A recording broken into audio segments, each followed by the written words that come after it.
Because we are following a developing story in the league. ESPN has confirmed that the Rams have given Matthew Stafford permission to speak to other teams about his market value. The quarterback in LA have been discussing a reworked contract. They still haven't agreed. Stafford has 2 years left on his current deal, but only $4 million guaranteed. Our NFL reporter Lindsay Theory joins us now from LA. And listen, Matthew Stafford was just one play away from leading the Rams to the NFC Championship game in a snowy Philadelphia. So why are the Rams now considering trading away the 37-year-old quarterback? Kelsey, it all comes down to compensation. Matthew Stafford wants to earn more than the $27 million that he is scheduled to earn this season. So far, the two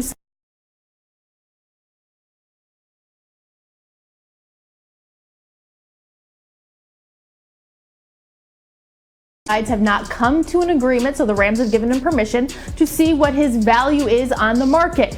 Why would the Rams consider doing this? As you mentioned, they were one play away from advancing to the NFC Championship.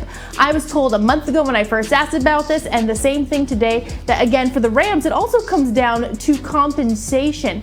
If they can recoup picks that could help them in the short or long term, I'm told, plus they have the ability to sign another quarterback in free agency, that could make it worthwhile. It might make it worthwhile, but the Rams really are not very motivated to get this done, to trade Matthew Stafford, because they are very happy with what he has done for them, obviously leading them to a Super Bowl only 4 seasons ago. And right now, any quarterback who they could sign in free agency, they would consider a downgrade. Though if they have to go that route, they could do it, because even another quarterback, they would not have to perhaps pay as much. That could give them some extra money to play around, to build around.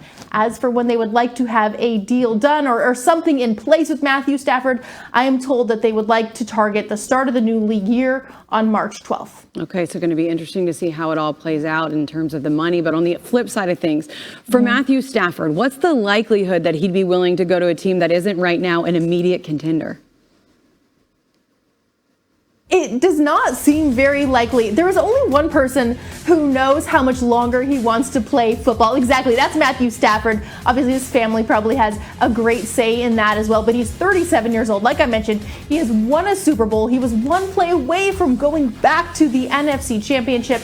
So you really have to wonder, with limited years remaining in his career, what does Matthew Stafford, what kind of note does he want to go out on? Does he want to go maybe to a team for 1 year and make a lot of money, but have it be a tough year? And there's been a lot of wear and tear on his body. That's something he's played through pain every year, played through injuries. So for Matthew Stafford, he has to really weigh how much more money he could potentially get versus how he would like his career to potentially end. See which teams are interested and where they stand moving forward. Lindsay Theory with the latest here on Matthew Stafford. Meanwhile, for a little more context, take a look at this. Matthew Stafford, he's not among the top 10 players in the NFL in terms of average money per year, which is the total contract value divided by the length of their current contract.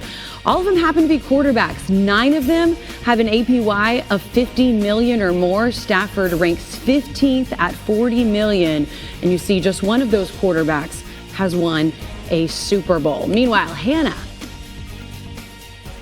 Our Super Bowl champ, Ryan Clark, is with us on SportsCenter. RC, how do you make sense of Les Snead and the Rams' willingness to explore moving on from Stafford?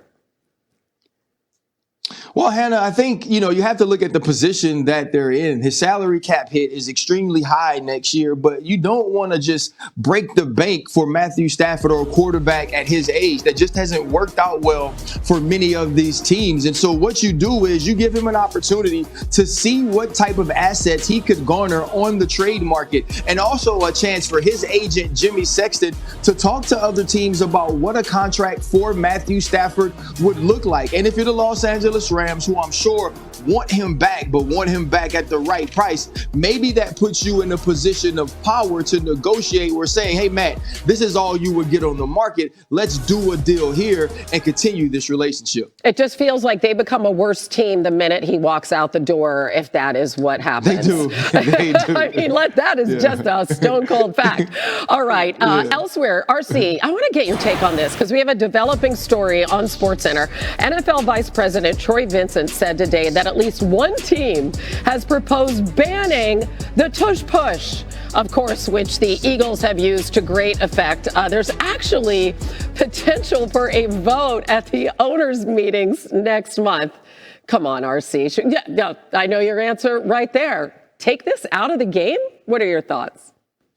Hannah, it's not like every team even does it. I know. Right? Like, you got to prepare for it when you play the Eagles. You got to prepare for it when you play the Bills. Not everybody has a quarterback that's built like a truck, and they don't want to practice it. They don't want to implement it. There's a lot of teams that won't do this ever. You know who's not going to do the Tush Push? Detroit. You know who's not going to do the Tush Push? Whoever Matthew Stafford is playing for, because they don't have the personnel. And so now we're just going to be soft. Now we're just going to run away from coaching, from preparing our team. Think about Steve Spagnuolo and the Kansas City Chiefs as they faced the Buffalo Bills in the AFC Championship. They stopped it not once, but twice. For me, if this was a player health and safety thing, I understand it, Hannah. But for a team, right, or for a group of coaches to want to run away from work and not have to prepare for something that is just a part of the game, it's actually disgusting. And it's part of why this game is getting so soft in so many facets. Yeah, just figure out how to stop it or figure out how to do it, one or the other.